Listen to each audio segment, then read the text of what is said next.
안녕하세요. 이번 주에는 주택정책론, 주택과 국민경제를 공부해 보도록 해보겠습니다.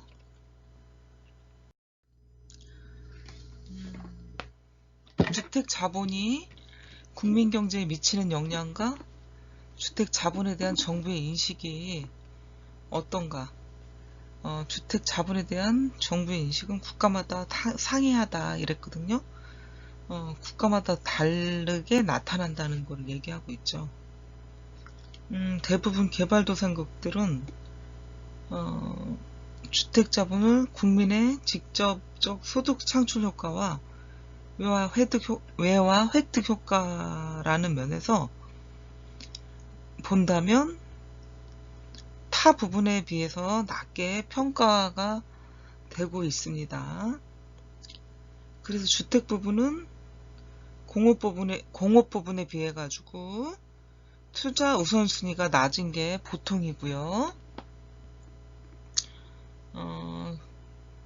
주택의 어떤 공급적 측면을 보면은 정부가 하고 공사 그리고 지방자치단체가 주체가 돼가지고 공공부문과 민간 건설업체와 개발가구가 건축하는 주택을 포함하는 민간 부문으로 대별할 수가 있습니다. 우리나라는 도시지역의 심각한 주택난을 해소하기 위해서 특히 대한주택공사가 주택 공급에 주요한 역할을 담당하고 있었고요. 80년대 중반 이후 민주화의 분위기, 그 다음에 90년대 지방자치단체가 실시됨에 따라서 종전 중앙정부 중심의 주택 공급 체계에 대한 변화가 일어나기 시작했고요.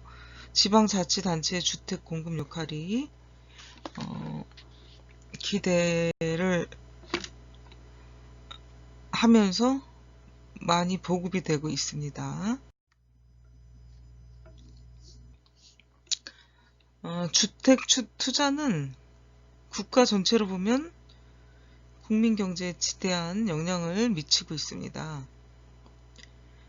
지역적으로 보면 해당 지역 개발과 지역 경제 파급 효과를 가져오게 되고요. 그래서 주택과 국민경제 4장에서는 주택 투자가 국민경제에 어떤 영향을 미치고 있는가를 논의해 보도록 하겠습니다. 주택 투자가 국민경제에 미치는 효과 분석은 이미 선진국에서 널리 연구가 된 바가 있고요. 우리나라에는 제한적 부분적으로 논의가 되어 왔습니다. 주택 투자가 국민경제에 미치는 효과는 생산 촉진, 고용 유발, 경기 부양 등 다양한 효과를 지니고 있습니다. 국가의 경제 발전 수준에 따라 조금씩 다르게 나타나고도 있는데 우리나라는 주택 투자와 국민경제 효과를 살펴볼 수가 있고 주택 투자의 지역적 파급 효과 분석을 해볼 수도 있습니다. 주택 투자의 국민경제 효과를 보면 국가 경제에 있어서 주택은 어떤 건가? 국가 경제에 있어서 주택은 주택을 통해 투자, 고용, 소비가 발생이 됩니다. 대부분 선진국은 주택 부문이 총 고정 자본의 4에서 8%, 국내 총생산의 3에서 6%를 차지하고 있고요. 더 중요한 것은 이런 단순한 수치보다는 주택으로서의 유발되는 서비스가 소비자들의 소비 중에 15에서 20%에 이르고 있다 하는 것이고요. 주택 부문의 중요성이 과소평가될 수 없다는 주장이 있다라는 거죠. 그리고 주택 투자와 관련해서 도네이션은 정부 투자 및 정책적 우선순위에 대하여 3단계서를 주장했어요. 첫 번째는 산업화와 도시화의 초기 단계에서는 국방, 교육, 산업시설 등의 투자에 우선순위를 두고 주택 및 도시계획 부문에는 최소한의 투자만이 있다 라고 얘기를 했고요. 첫 번째 단계. 두 번째 단계는 인구 성장이 둔화되고 경제 성장이 가속화될수록 이 단계에서는 주택 부문의 중요성이 강조됐고요. 타 산업의 발달로 주택의 대량 공급이 가능해지는 단계로 파악이 된다고 했습니다. 그래서 정부는 저소득층의 주거 문제에 관심을 갖게 되고요. 정부의 주택보조금 등 제도적인 조치들을 취하게 됩니다. 3단계는 사회복지적 차원에서 노후화된 주택의 개량, 재개발이 활발히 진행이 되고 특수그룹 등으로 분류되는 노령가구, 도시빈민, 장애자들에 이르기까지 다양한 주택정책 프로그램이 수행이 됩니다. 도네이션의 연구와 유사한 관찰은 다른 논문에서도 찾을 수 있고요.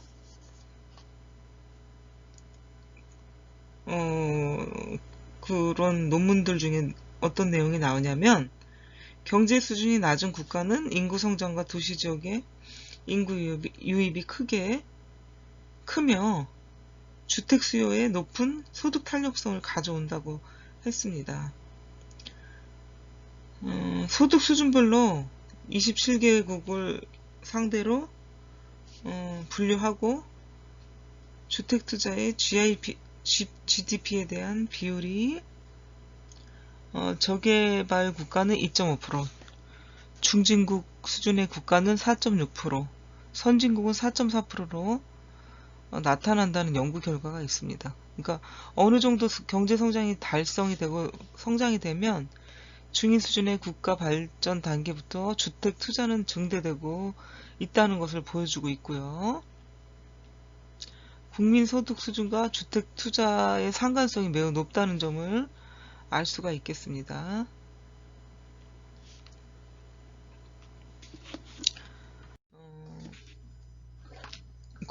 주택 공급이 국가 경제에 있어서 매우 중요한 역할을 담당하고 있다는 것은 여러분들이 많이 아실 수가 있는데, 첫 번째는 주택을 통해서 정부가 경제 운영 및 경기 조절을 수단으로 이용한다는 거. 또 둘째는 주택의 승수 효과를 둘 수가 있는데 주택 건설 공급 이런 것이 이루어짐으로 인해서 필수적으로 따른 도로, 학교, 상하수도, 용수 등의 공공시설물 설치와 도시 서비스가 공급이 된다는 거. 또 거주자는 주택의 내부 설비를 위한 소비자가 확대되어 주택 관련 산업 활성화가 이루어지기도 합니다. 소위 2차적 관련 효과가 주는 국가 경제 성장의 역할은 매우 큰 것이 되고 있고요. 매우 큰 것으로 지적이 되고 있습니다. 보다 더 구체적인 주택 효과를 보면은 이번 주택 투자의 효과, 국민경제, 사회복지적 차원, 지역개발적 측면에서 생각을 해보면, 첫 번째, 주택 투자는 국민경제에 있어서 세 가지 경제적 효과를 가져온다고 할 수 있습니다. 생산 촉진, 경기 부양, 고용 유발을 가져올 수가 있는데, 주택 투자를 하게 되면서 필연적으로 사회 간접 자본의 확충을 동반하게 되기 때문에 주택의 제 기능을 발휘하기 위해서 인간의 편리한 생활, 전기, 상하수도, 도로, 공원 이런 사회 간접 자본의 투자가 없이는 불가능하기 때문입니다. 이러한 사회 간접 자본의 확충으로 인해서 주택뿐만 아니라 타산업의 생산 촉진도 유발하게 됩니다. 국민 경제를 구성하는 재생산 부분의 측면을 유발하기도 하죠. 그래서 전체 산업의 생산 활동을 촉진을 하는데, 우리나라 경우에는 83년도 주택건설의 총체적인 활동인 연간주택 투자액에서 생산 유발액은 직접 유발액 353만 2,115만원 5억만원, 간접 유발액은 481만 7,669억 원이라고 이제 나오고 있는데, 투자주택은 주택 부문의 고정자본을 형성을 하고요. 타산업의 생산을 유발하기 때문에 그 경제적인 효과가 매우 크다고 볼 수가 있고, 주택 투자의 부가가치, 소득 유발을 보면 83년부터 쭉 계속해서 2000년대까지 늘어오고 있는 추세이기 때문에 막대하다고 볼 수가 있겠죠. 그리고 해외 취업과 고용 면에서도 고용 유발 개수를 계속적으로 높이고 있고요. 산업구조의 고도화, 기술 수준 향상이라는 것도 있지만 물가 상승, 임금 상승 등에도 영향을 받을 수밖에 없어요.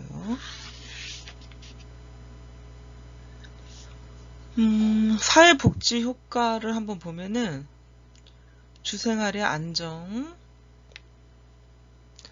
주택의 질, 양적인 향상, 빈민들의 최저 주거 수준 확보를 하고요. 지역 개발 효과도 있습니다. 지역 고용 기회를 창출하고 지역 하부구조 건설, 지역 경제 활성화 촉진, 지역 노동 생산성 향상을 가져오기도 합니다.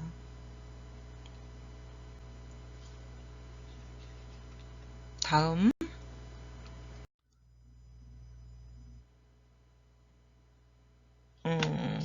주택 투자의 지역 경제 파급 효과를 보겠습니다. 우리나라의 경우에는 주택 투자의 대 GNP 비율이 74년 이후로 평균 5.87%를 차지하고요. 더욱이 주택 부분의 총 고정 자본 투자에서의 비중이 19에서 8%에 달하고 있고요. 주택 투자의 국민 경제적 비중이 증대하고 있다 하는 것을 알 수가 있겠습니다. 주택은 다른 상품과 달리 위치의 고정성이라는 특색이 있기 때문에 주택 투자는 지역 경제와 매우 밀접한 연관을 지니고 있다고 할 수 있습니다. 따라서 주택 투자의 경제적 효과를 체계적으로 분석하기 위해서는 주택 투자와 국민 경제적 파급 효과를 종합적으로 살펴보는 것이 중요하다고 할 수 있겠습니다. 그렇지만 기존의 그 연구는 주로 주택 투자의 국민 경제적 파급 효과를 분석하는데 한정되고 있어 지역 경제적 파급 효과에 대한 분석이 좀 시급히 요청되고 있는 것이 사실입니다. 이러한 필요성을 감안해서 부산 지역을 사례로 선정해서 주택 부문이 지역 경제에 어떠한 위치를 점유하고 있는지, 또 주택 투자가 해당 지역 경제에 어떠한 파급 효과를 갖는지 실증적으로 분석을 하고자 합니다.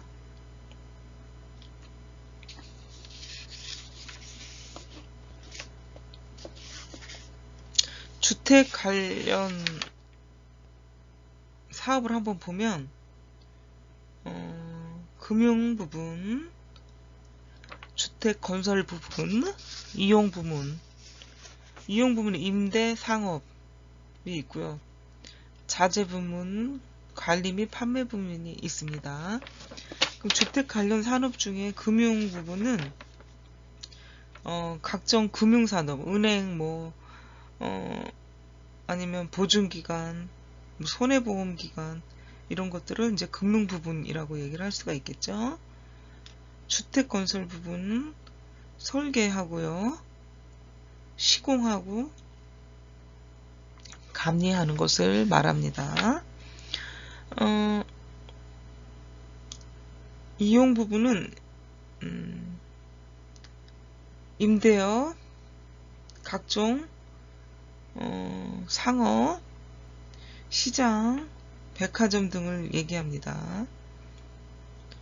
자재 부문은 철근, 시멘트, 유리, 목재, 골재, 도료, 색칠하는 걸 말하죠. 도료, 알루미늄, 벽지 등이 있고요. 관리 및 판매 부문을 한번 보겠습니다. 부동산업, 청소 용역업, 건물관리 용역업, 건축자재 판매업 등이 있습니다. 그래서 주택 관련 산업이 이렇게 다양하게 여러 가지가 있기 때문에 다양한 그 내용 부분 중에서도 내용을 파고들면 더 다양하다고 볼 수가 있겠습니다.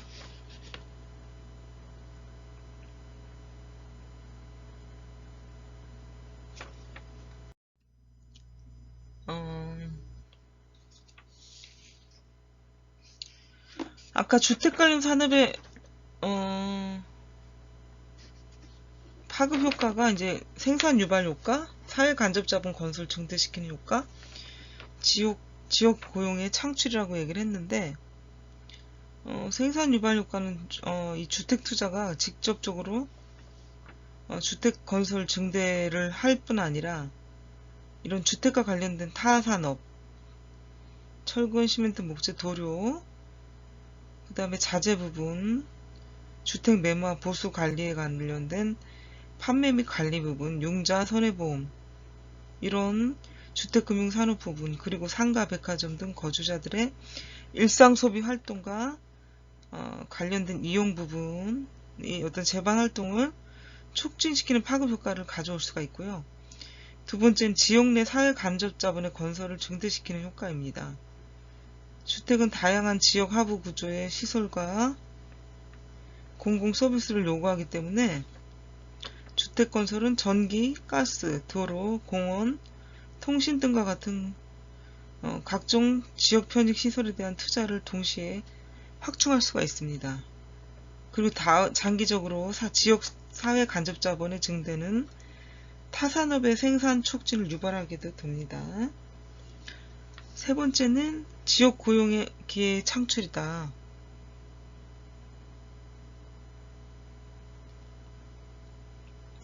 주택 건설 부분은 제조업보다 노동 집약적인 산업이고요.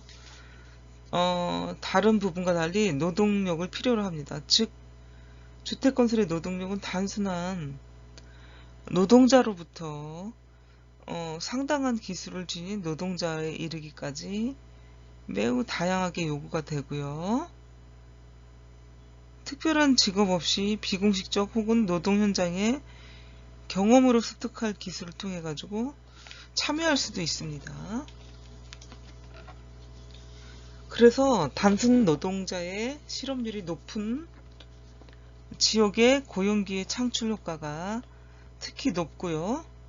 또 더욱이 주택건설이 직접 유발하는 고용 창출 효과뿐만 아니라 주택건설로 인해 가지고 주택 관련 산업 아니면 사회 간접 자본 부문이 촉진이 됨으로 인해서 일어나는 해당 부문에서의 그 고용 증대 효과까지 고려를 한다면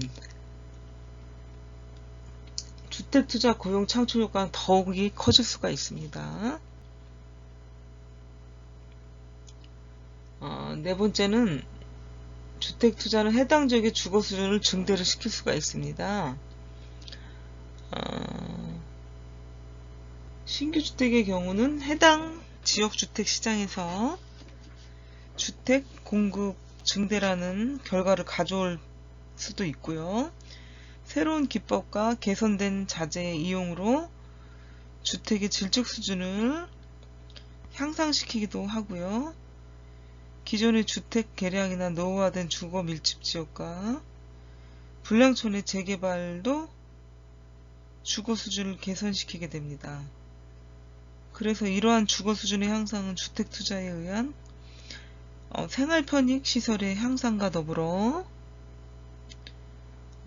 해당 지역 주민의 삶의 질을 전반적으로 향상 높여주고요.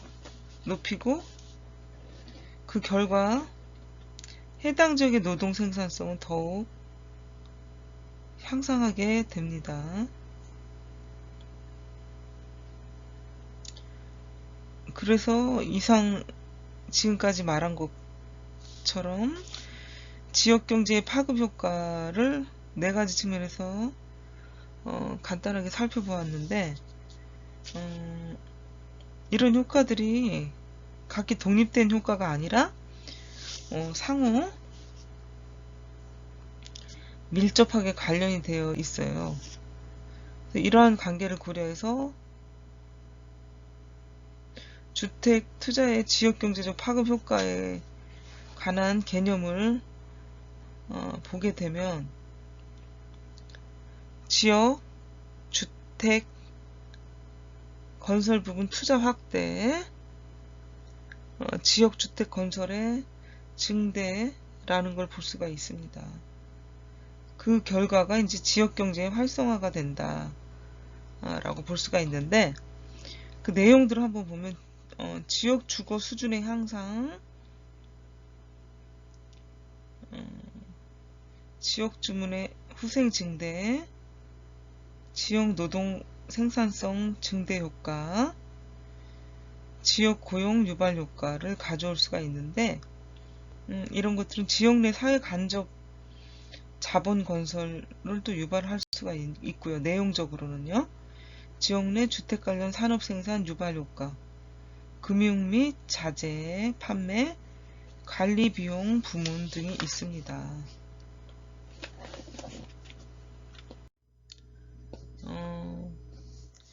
아까 부산시를 중심으로 실증 분석한 결과가 있었다고 했는데, 부산시 도시계획국에서 연구를 한 내용입니다. 주택 투자가 지역 경제에 미치는 파급 효과 및 주거 수준 향상 및 관련 산업 생산 유발 고용 창출에 관한 연구인데, 주거 수준 부문에서는 부산시에서, 이게 이제 1989년도에 연구한 거라 조금 2020년대 와서는 좀 괴리감이 있어요. 30년 정도 흘러서 제가 여러분들한테 내용을 얘기하지 않으려고 했는데, 그래도 교재에 나온 내용이라 한번 얘기하고 지나가도록 하겠습니다. 89년이라는 걸 감안해 두시면 되겠습니다. 주거 수준 효과 분석에서 지금까지 부산 주택 투자 공급의 절대적 부족 현상이 있었고요. 그래서 지역 주민의 주거 수준을 향상시키기에는 미흡했던 점이 다수 있어요. 그래서 이렇게 주택난 해소를 위한 양적 증대, 저소득층의 주거 수준 향상을 위해서 주택 정책에 초점을 맞춰야 되는 게 이제 이 연구 결과의 내용이기도 하고요. 주택난 해소를 위해서 대폭적으로 주택 공급을 확대하고, 이러한 주택 공급의 확대는 택지의 확보가 있어야 된다는 거죠. 그럼 택지를 저렴하게 확보를 해야 된다. 저렴한 공급을 하면서 주택 조성 방식으로 가야 된다 하는 그런 내용들인데, 근데 주택지 조성 사업에 의한 택지 개발은 거의 없을 것으로 알려지고 있다라고 이제 얘기를 하고 있죠.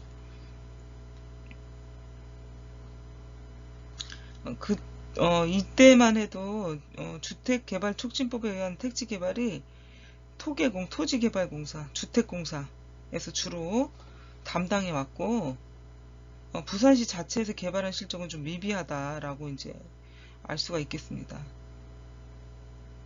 그래서 이제 89년도 기준으로 주택 개발은 부산시 자체가 적극적으로 저렴한 택지를 개발하지 않으면 주택 건설의 확대가 매우 어려운 상황에 처해 있다고 이제 개발자들은 얘기를 하고요.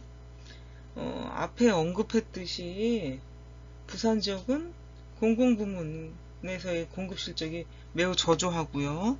주로 민간 부문의 주택 공급에 의존해 왔기 때문에 공공부문에 의한 소형 임대주택 공급 확대를 목표로 하는 게 부산시의 정책 방향이라고 볼 수가 있겠습니다.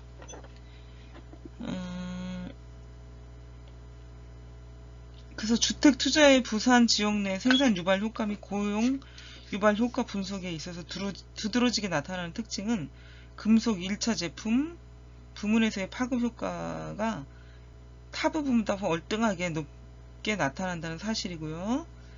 생산 유발 효과의 경우에서는 두 번째로 높은 효과를 나타낸 석유화학 제품 부문보다 1.7배가량 높고, 고용 유발 효과의 경우는 2위가 도소매 부문에 비해 무려 5.6배나 높게 나타나고 있습니다. 이것은 금속 1차 제품이 주택 부문의 중요한 중간재일 뿐 아니라 이 산업이 매우 특화되었기 때문이 아닌가 생각이 되어진다는 연구 결과이고요. 이 같은 점은 주택 건설이 중요한 중간재이고 동시에 부산 지역에서 상대적 특화의 정도가 높은 산업들이다 라고 볼 수가 있겠습니다. 이 같은 내용은 지역경제정책의 중요한 시사점을 내포하고 있어요. 그러니까 특정 지역의 산업 구조가 주택 건설의 중요한 중간재로 이용되고 있는 산업 위주로 특화되고 있는 경우, 이 지역에 대한 주택 투자는 주거환경 개선이라는 복지적 차원뿐만 아니라 지역경제 활성화라는 차원에서도 극히 바람직하다고 해석할 수가 있습니다. 근데 이 부산 지역에서 주택 건설의 중간재로는 별로 이용되지 않은 산업들이 주로 특화되어 있다면, 이 지역에서 주택 투자는 복지 증진이라는 측면에서의 의미가 깊지만 지역 경제적 관점에서의 효과는 그리 크지가 않다고 말할 수가 있습니다.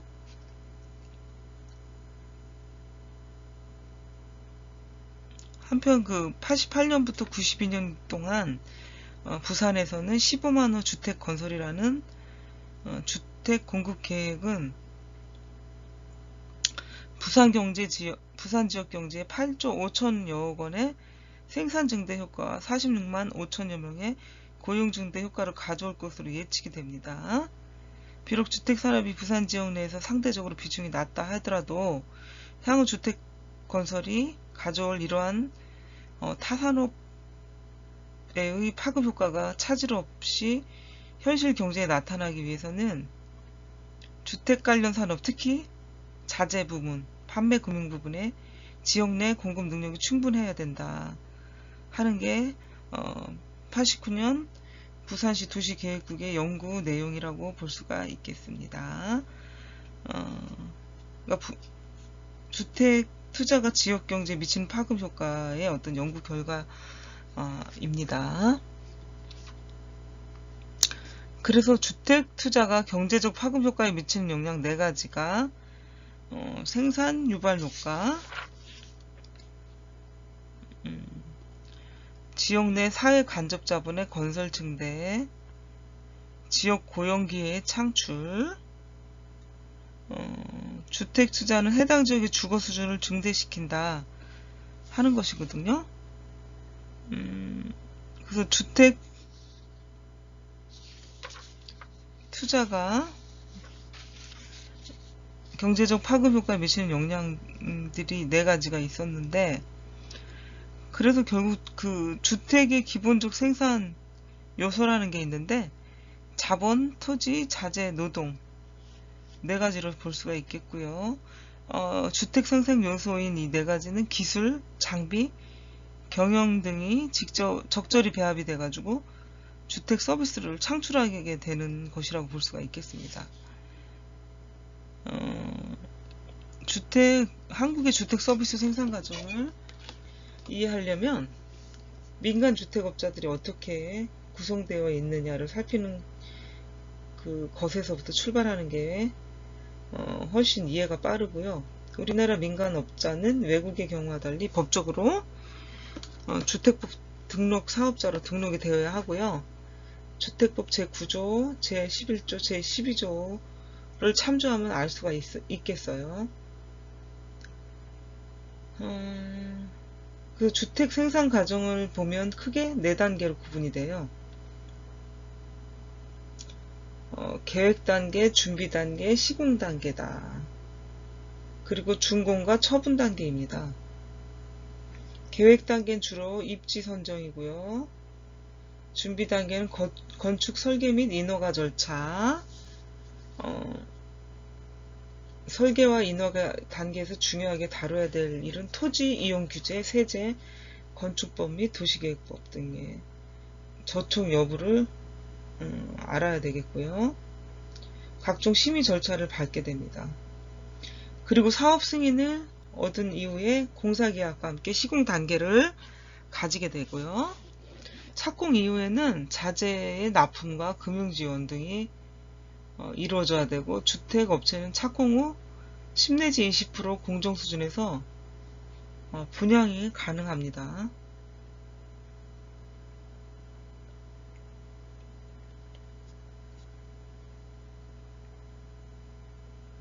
우리나라 주택 생산체계에 있어서 빼놓을 수 없는 사항이 복잡한 하청체계라고 볼 수가 있겠습니다. 주택 생산의 기본 요소를 받고 주택 생산 단계, 계획 단계, 준비 단계, 시공 단계, 준공과 처분 단계를 받고요. 우리나라 주택 생산 체계에서 빼놓을 수 없는 사항이 복잡한 하청 체계라고 했죠. 지정업체의 42.3%, 등록업체의 24.7%가 완전 직영 형태를 보이고 있습니다.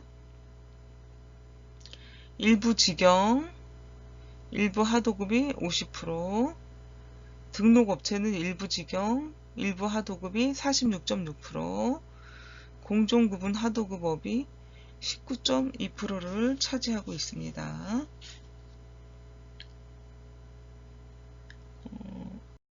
지정업체는 전기, 온돌시설, 설비공사가 총 하도급액의 45%를 차지하고 있고요. 등록업체는 철근, 콘크리트, 미장, 목공 분야에서 하도급 비율이 높습니다. 2000년대 초반 일부 업체를 제외하면 대부분의 주택업자는 소규모 청부업자에게 주택 건설을 의뢰합니다. 우리나라 주택 생산 구조는 여러가지 측면에서 효율적이지 못하다라고 볼 수가 있겠습니다. 생산성이 낮고 기술 개발에 대한 인센티브가 전혀 없다. 또한 기업 간 간격 및 품질의 양면에서 경쟁이 약하고 경쟁을 촉진할 수 있는 동기부여가 되지 않고 있어가지고 문제가 되고 있다고 볼 수가 있겠습니다. 기업은 재무구조에 있어서 허술하고 불안정하며 단기 수익에 민감한 체제를 가지고 있다고 볼 수가 있겠습니다.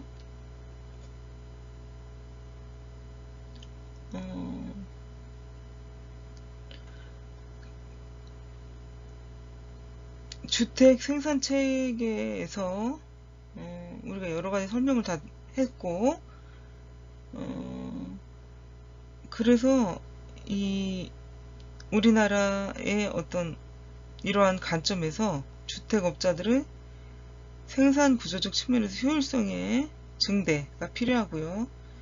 기업 간 합리적인 경제체제의 경쟁체제죠. 경쟁체제의 구축이